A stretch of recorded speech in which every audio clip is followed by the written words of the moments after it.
I was very impressed with President Lai. You know, whenever you have a leader, you want a leader that speaks the truth. You want a leader that's bold. You want a leader that shows courage. And you want a leader that is determined to protect their people. I saw every bit of that in President Lai. His ability to call out the threats of China, and his ability to not just sit back, but to actually be proactive in how to protect the Taiwanese people was impressive. And he does it with a very good attitude. He does it with the fact that we've got a lot of work to do and we're going to keep on doing it. And so, you know, whether it was President Lai or his administration, everyone I found to be very focused. I found them all to be determined. I found them all to be mission oriented. And I found them all to be on the same page. And I think that shows the signs of a good, strong administration. I think Taiwan deserves full status at the UN. But I think the least we should get is observer status. That's the main thing, is think about the hypocrisy that the United Nations fights every day for what they claim as human rights. Yet you're going to act like 24 million people don't exist? And here, they are all saying that they don't want to say anything about Taiwan because of a UN resolution years ago.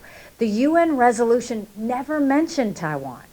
So why did you allow the Chinese Communist Party to hijack a resolution and claim it's about Taiwan? I want the United Nations to show me in that resolution where it mentions Taiwan. And that is why they should be giving status to Taiwan. It's because it's not even listed in the resolution. Thank you. Good morning. You know, we came to Taiwan for multiple reasons. I think the main reason is that I think it's important that not just Americans, but that the world pay attention to what's happening around us. We see a lot of countries right now in chaos. We see a lot of countries that are distracted. And so I started in June, I went to Israel, and it was very much about telling the story of what was happening in Israel, what we saw between what happened on October 7th and what happened since then, and a lot of things that weren't necessarily said in the media. We wanted to get that out. But the overall reason was I wanted to show Americans why they needed to care. And so this is the reason why I am in Taiwan. I want to show Americans why they should care about Taiwan. And I think that all you have to do is look at the fact that what are the 24 million people in Taiwan experiencing every single day? And I would ask any free country to tell us if they would put up with the same thing. I mean, you look at the fact that they go through 30 million cyber attacks a month. 30 million that come across. They have harassment by air and sea every single week. So they know what China wants them to feel, and they feel it. They have bullying from multilateral organizations to the point that they don't even acknowledge them at places like the United Nations or the World Health Organization. It is amazing to me that an organization like the UN, who prides itself on human rights, is willing to act like 24 million Taiwanese don't even exist. It's hypocritical. If they can go and acknowledge that Palestinians deserve observer status, it does make you question, why is it that they hold out and refuse to acknowledge that Taiwan exists? And so you look at all of these challenges that Taiwan goes through, and what was so amazing over these last few days is the spirit of the Taiwanese people. You would not know that they are under all of this harassment and bullying. They are living their days every single day trying to make today better than yesterday. They are amazing at innovation. They are amazing at manufacturing. They are amazing at moving forward in spite of the fact that they don't have many friends around the world willing to acknowledge the harassment that they have. And they are also living under a cloud of what happened with Russia and Ukraine. We have all seen firsthand what happens when an authoritarian government decides that they want to take over a free people. And when the Taiwanese people saw what happened to Ukraine, it woke them up that they could be next. And every free country needs to remember what it felt like the day Russia invaded Ukraine. Because every one of us thought that could be us next. And that is what Taiwan lives with every single day. And I want to remind not just the American people, but the world. If you thought what happened with Russia and Ukraine shook the world, just imagine what would happen if China moved in on Taiwan. You would have 10% of global GDP affected. That's $10 trillion that would shake every single economy. To put that into perspective, the Russia-Ukraine crisis was only $1.5 trillion. So you're looking at almost 10 times the effect that we would have if that should happen. The impressive side of it was that you don't hear the Taiwanese complaining. They're not pretending to be victims. They're not sitting there waiting for something to happen. They are acting every single day to not wait on the rest of the world, but to make sure that they deter anything that would cause them problems. And what I was impressed with immediately, because you don't see this from many countries, they have doubled their defense spending. They know what their priorities are. They also know that they have started military and citizen exercises, making sure their military is doing simulations to be ready, but making sure their citizens are also ready and empowering them so that they know what to expect. They've changed the mandatory military service from 4 months to 1 year. That's no longer a commitment by the Taiwanese government. That's a commitment by the Taiwanese people. And the fact that they are willing to do this patriotic duty, to start putting a year of training into it, goes to show that they are all taking this seriously. And the one stunning statistic that I saw more than anything else was that the Taiwanese since 2010 have changed their Chinese investment and dropped it from 84% down to 11%. Now, if that's not a free people acknowledging the reality of the threat that they face, they are more aware than anywhere else in the world. I would challenge every other country to drop their Chinese investment the same way the Taiwanese have dropped theirs. Because every time we invest in doing business with China, we are investing in the bullying. We are investing in the isolation that they're causing. We are investing in all of the atrocities that they continue to do for the Chinese people, but also for what they're trying to do to the Taiwanese. So what does that mean for the way forward? What should we do? I think this is a wake-up call, and we should learn the lessons of what happened with Russia and Ukraine. Don't wait for something to happen. Let's get in front of it. Let's start showing our strength as free democracies, and let's come together. And I think the way that we do that is we have to strengthen ourselves. We have to strengthen our military, our economic, and our diplomatic ties. How do we do that? I think the United States should immediately increase its training that we do with the Taiwanese military on all aspects. I also think that we should increase the amount of weapons that we send to Taiwan so that they can be prepared. I think the next thing we need to do is, when you look at an economic situation, we have an amazing partner in Taiwan. We should enact a free trade agreement immediately, because by doing that, not only does that help Taiwan, it helps the United States. And we'd much rather do business with our friends than we would with our enemies. We should strengthen the alliance with India, Japan, South Korea, Australia, the Philippines, and make sure that we all come together and say, what are we doing to decrease the Chinese investment? What are we doing to increase training with Taiwan? What are we doing to make sure that we're doing everything we can to acknowledge that Taiwan does exist? And I think we need to go to all of our multilateral organizations and demand that Taiwan get observer status. Look at what happened with COVID. This is the perfect example of moral clarity. You had Taiwan that tried to warn the entire world of the dangers that were coming from China with COVID. And then you had the Chinese Communist Party, who tried to hide it from the entire world because they didn't want to be the only country that suffered. That's the difference. And if the UN can acknowledge Palestinians as an observer state, I call on the United Nations to acknowledge Taiwan as an observer state. And I call on all free countries to join us in saying that the time is now. If nothing else, we owe a debt of gratitude to Taiwan for trying to remind the world and let the world know the dangers of COVID coming out of China. Why is it that the United Nations has yet to call out China on what they did to the world?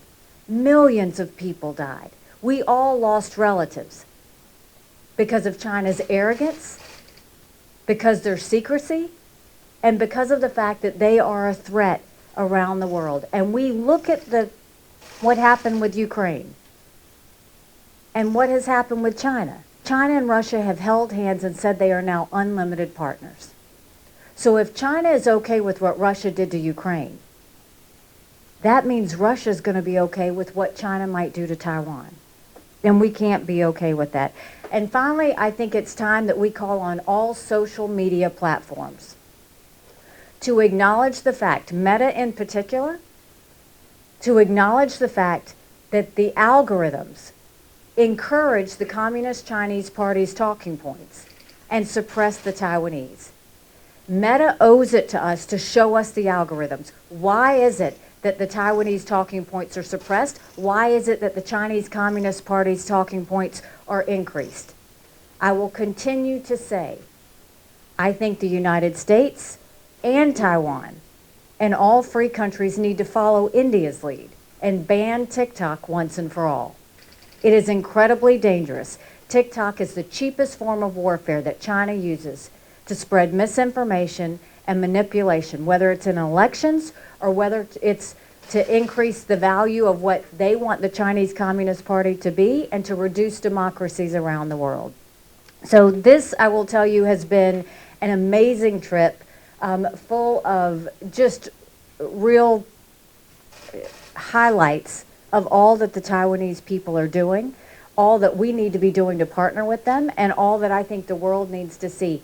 The countries that realize that they need to partner with Taiwan are going to be the countries that move forward. Those that try and follow China's lead are going to be the ones that are left behind. China will not be there for you. Taiwan will be there for you. And I came away from this trip knowing that it is not that Taiwan needs America.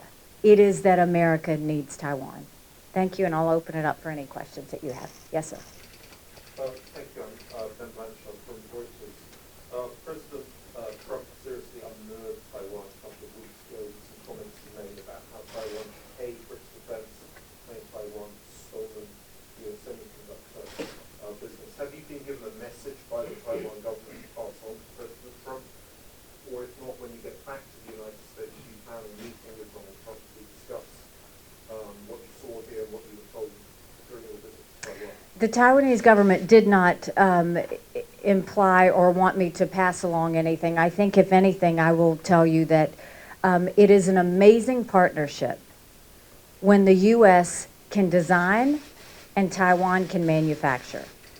That's exactly the kind of partnership that we want. We want to partner with free countries. And that I would much rather us do business with our friends than do business with our enemies. So I will tell you, I think that the chip production partnership that we have between the U.S. and Taiwan is not only one that is strong, it's one that we need to strengthen further. I also think that it is not about asking Taiwan to pay for their defense. Taiwan has placed multiple orders for military equipment. It is the fact that we need to increase our partnership and training with them, and we need to make sure that they are a priority when we give them the equipment that they need. There is a way to balance this out. But what I came away with is Taiwan is not looking for a handout. Taiwan is not looking for anyone to protect them. They're looking for partners. And the U.S. would be smart to partner with Taiwan, as would all free countries going forward. Yes, sir. Thank you. Chris Buckley from the New York Times. You mentioned a number of times, including your speech earlier in the week, about strengthening military ties with Taiwan. I'm wondering what you think a future U.S. administration, I think you probably want a Republican administration, should do on that front. How far should the U.S. be willing to go? For example, do you think the U.S. should support a substantial troop presence on Taiwan? Should the U.S. consider extending its nuclear umbrella to Taiwan? Thank you. I think the first thing we need to do is it's all about deterrence. And the best way we can go and help Taiwan now is to make sure that we ramp up our training exercises with Taiwan. We've got good exercises going. Let's do more. Let's ramp up our intelligence sharing. I think that that's going to be valuable. Let's do something so that we can partner on countering the cyber attacks that China continues to do. Taiwan's not the only one threatened by those cyber attacks. Let's make sure that we really call out China in multilateral organizations so that the rest of the world acknowledges the harm that China is doing to Taiwan and what they're trying to do, in the Taiwan Strait and the South China Sea. We need to acknowledge that's happening in the gray zones. I think there are a lot of things that we can be doing and that we can be doing in a stronger way. And so I look at it more as, what do we need to do to partner? How do we go about partnering in a way that's beneficial for both? I don't think that this is a situation where we need to put troops on the ground in Taiwan, and they're not asking for that. I think that's what's important. What they are asking for is more partnership, and that's what we need to do. But I also think we could partner with them on what do they need. They need more unmanned, vehicles. They need to make sure that we have drones. They need to make sure that we have anti-air, anti-missile equipment. We need to make sure that they have that. We went to a naval base yesterday. It was highly impressive to see what they're doing with their shipbuilding, but also what they're doing with their training there. And, I will tell you, Taiwan is full speed ahead on making sure they're doing everything to protect themselves. They're not looking for aggression against Taiwan. They are looking to make sure that if China does, they're not looking for deterrence against aggression from China. And they're not looking to start anything with China. But what they are looking is to make sure that if China starts a fight with them, that they're prepared to make sure that they can fight back. And I think America needs to join them in that. But I don't think we need to go and do anything that's overt. I think what we need to do is just partner. Yes. Yes. The Democratic Party has revealed to Taiwan and to concern into the charter, while the Republican Party did not do so at the July national convention. So I'm just wondering, in your opinion, does it signify a difference of stances on Taiwan between the two parties? And also on the topic of U.S. politics, we have seen a resurgence from the Democratic parties in smaller resurgence President Biden's position to run for the election. Do you think former President Trump still has potential over this competitive? So I think not only is Taiwan important, I think Ukraine is important. I think Israel is important. I think that, what I want to see the Republican Party talk about is freedom, standing with our allies, and making sure that, we show strength around the world. We don't want to see communist China win. We don't want to see Russia win. We don't want to see Iran or North Korea win. And right now we are seeing our enemies partner together, and I want to see our allies partner together. And so, I think there's only so much you can put in a platform, but I think Republicans have shown they stand with Taiwan. We have seen that. And frankly, Democrats have shown they stand with Taiwan. And I think if there's any one thing that both parties agree on, and there's not much that they agree on right now in this political cycle, they agree on the threats of China. And they agree on the fact that China is more harmful than not. What I want to see Republicans and Democrats is do something about it. Don't just talk about it, let's do something about it. In terms of the election, I think Donald Trump had a good week at his convention. I think Kamala Harris had a good week at her convention. Now the game's on. This is where it's 70 plus days, and they are going to have to go and tell the American people what their solutions are going to be. And so conventions are all parties about nice, good talking points, but now the rubber meets the road, and they have to really start showing the American people what they're going to do differently than what the American people feel now. And so we'll wait and see what happens. Yes. Big jump on the Washington Post. Maybe just a follow-up question about what it had to say. Former Vice President Mike Pence had this conversation open on Washington Post. He's been warning that there is a strand of isolation emerging within the Republican Party, and he's calling on the party to stay in Taiwan. How would you address such concern, and do you share the same concern? I think that I said this during my campaign, and I strongly believe America can never be so arrogant to think they don't need friends. And in order to get friends, you have to be a friend. And I think now The world is in a situation where they don't know where we stand. Under the Biden administration, we saw Afghanistan fall. Under the Biden administration, we saw Russia invade Ukraine. Under the Biden administration, we've watched multiple foreign policy issues. We saw Hamas invade Israel. All of those things happened under the Biden administration because they didn't see strength. Our enemies smelled weakness, and when they smell blood in the water, they move, and we've seen that happen over and over again. If anything, America needs to stand up. That doesn't mean you have to stand up and put troops on the ground and militarily do something. We just have to speak, because what we know is when America speaks, the world listens. When America does, the world follows. And so we've got to make sure that America continues to speak for the right things. I don't think the isolationist approach is healthy. I think America can never sit in a bubble and think that we won't be affected. And when any authoritarian regime, when communists go and bully, harm, or hurt any of other free countries, that should be personal for us. And so what I want to see is the United States realize that it's not that we should give foreign aid to everyone in the world. I actually disagree with that. I think that America has not handled foreign aid well. But when it comes to our friends and when it comes to free democracies, there should be no question that the United States should stand with them unwavering, unapologetic, and ready to defend them at any given time. Yes. In your speech at the Pentagon, in your speech at the Pentagon Forum, you kind of made a case for a heavy U.S. presence in the world, pointing to alliances, strengthening alliances in support for Ukraine and Taiwan.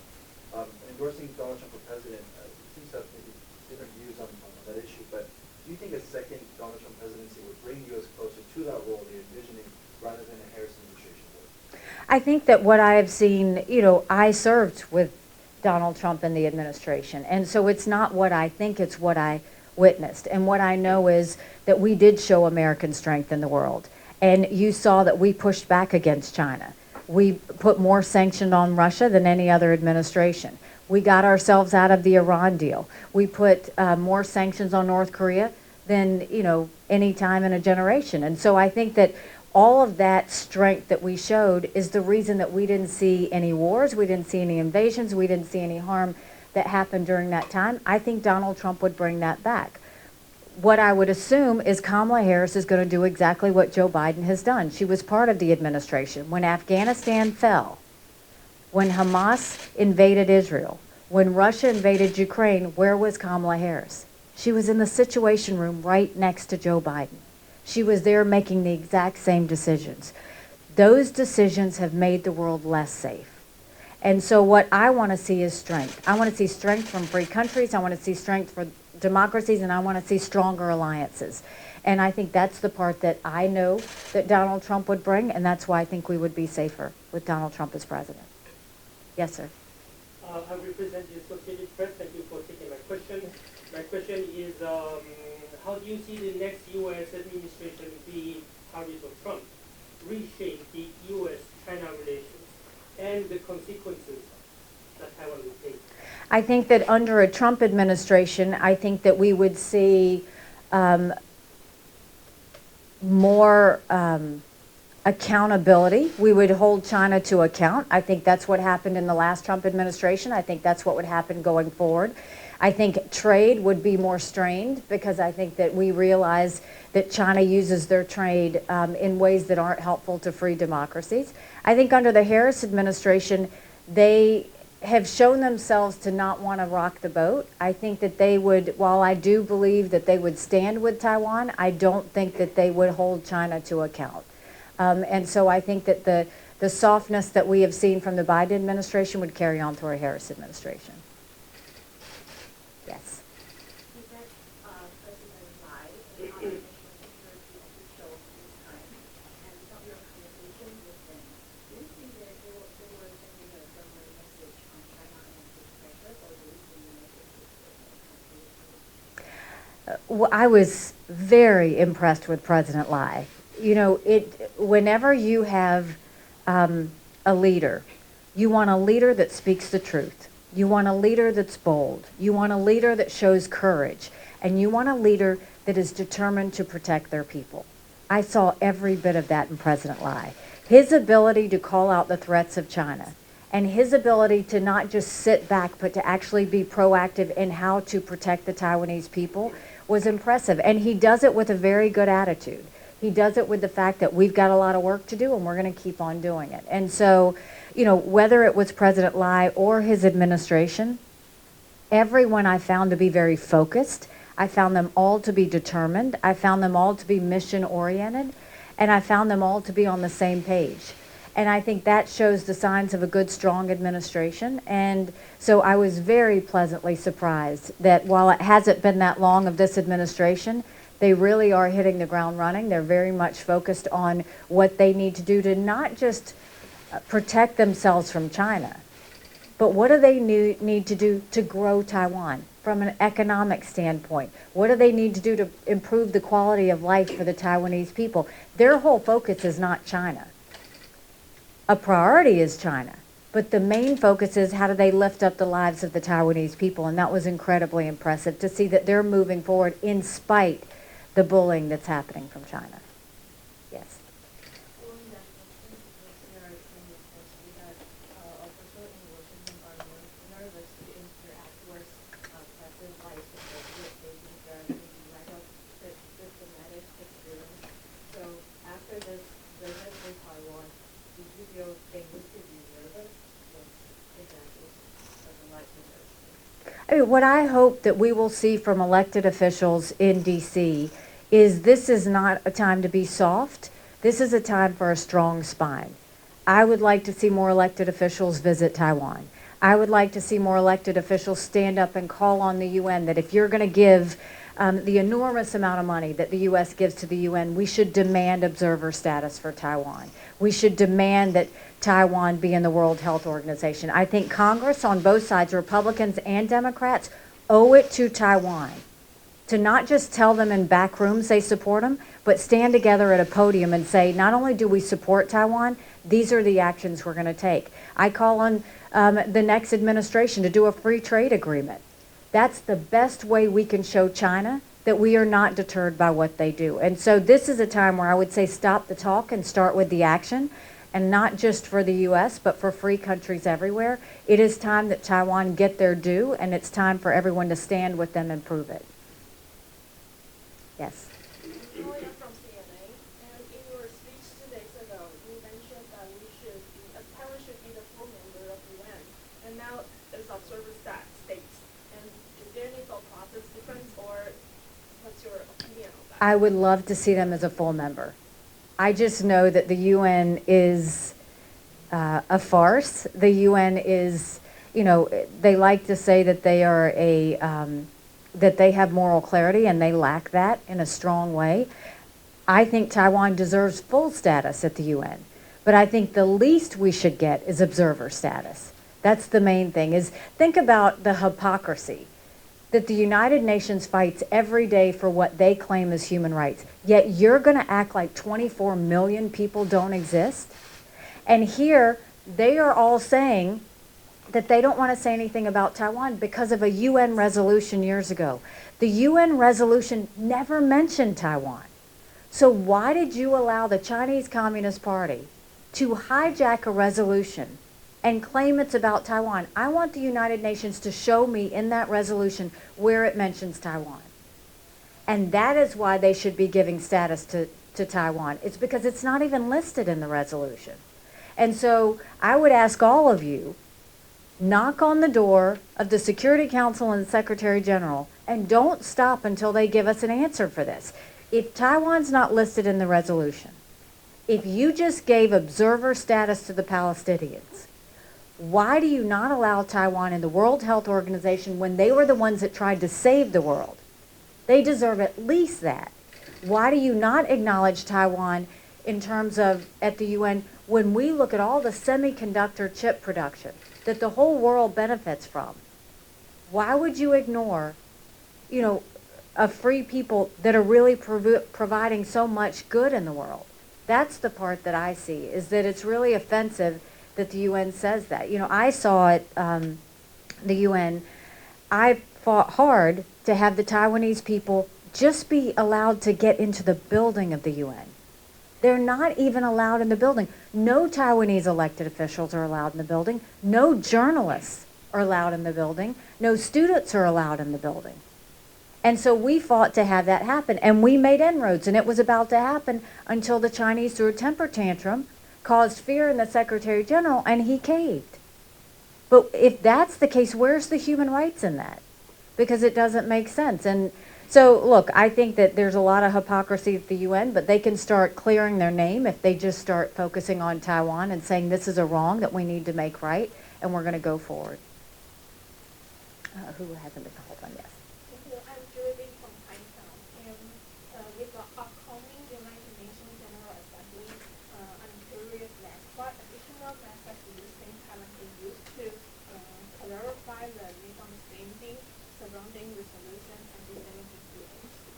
I think that Taiwan should request a hearing on 2758. I think the U.S. should join them in requesting that hearing. I would call on all of our democratic allies, all free countries everywhere, to join them to at least be heard on the topic, at least acknowledge the topic, because the Security Council and the General Assembly, they should be an open discussion. The whole point of the UN is to have countries come together and all agree on a way forward. And I think Taiwan deserves to have their day. And I think that that's something that needs to happen. And so I hope in the General Assembly, even if it is a sidebar event, I think that there should be an event on Taiwan, not just to talk about them getting status at the UN, but to talk about the harassment they're facing every single day from China and what the UN countries think that Taiwan should do about it.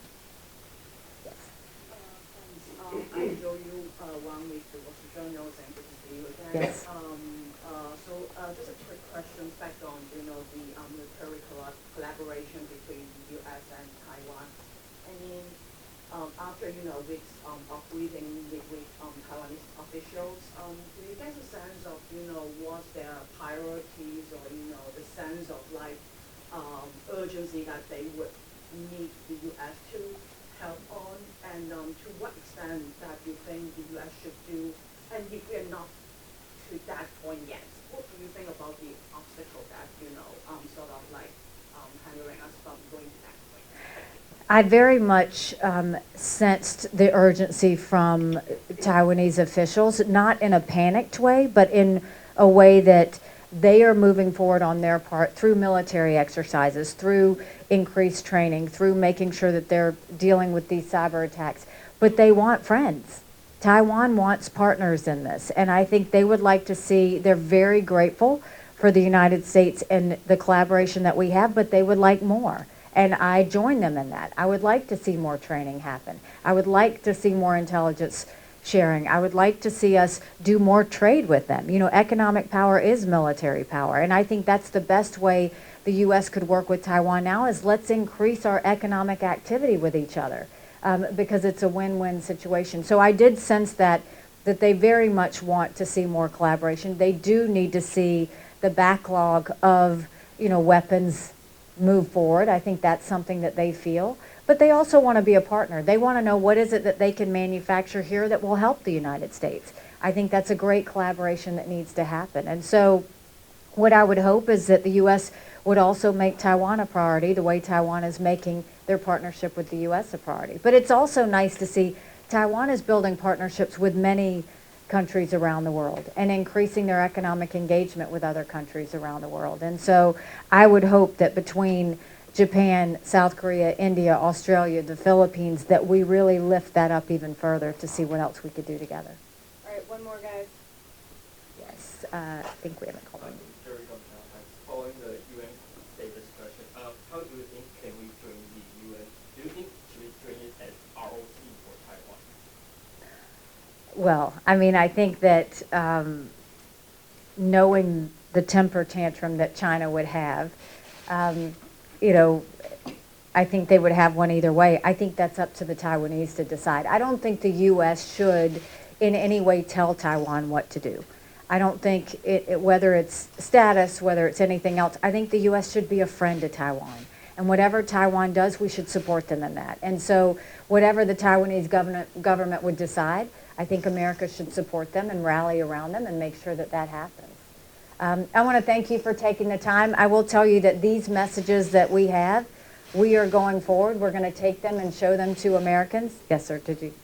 Excuse me, could I just clarify, what status are you speaking in visiting Taiwan? Is this like a more personal visit, or are you representing the Republican Party, or how do we describe it? So I'm doing this in collaboration with the Hudson Institute. So now I'm one of the chairs of the Hudson Institute, and so a lot of what we do is work on freedom and democracy and spreading facts around around our country to members of Congress, to the American people, but also working with our allies. So it's within that realm that I'm here. So are you planning to meet with President Trump when you get back on his feet to discuss what you saw while you were in Taiwan? I mean, yes. I mean, well, not necessarily meet with his team directly. What you will see me do is do multiple TV interviews. You will see us probably do an op-ed. You will see us send messages to Congress and to, the administration on what we saw and continue to get that word forward. Look, I'm going to always use the power of my voice. I am going to continue to be loud about the things that I care about. I fought for Taiwan at the UN. I fought for freedom and human rights when I was there. I have always fought to improve the quality of life for free countries, and I think that's the focus that I'll continue to do. But thank you very much for the time, and we look forward to visiting Taiwan again soon.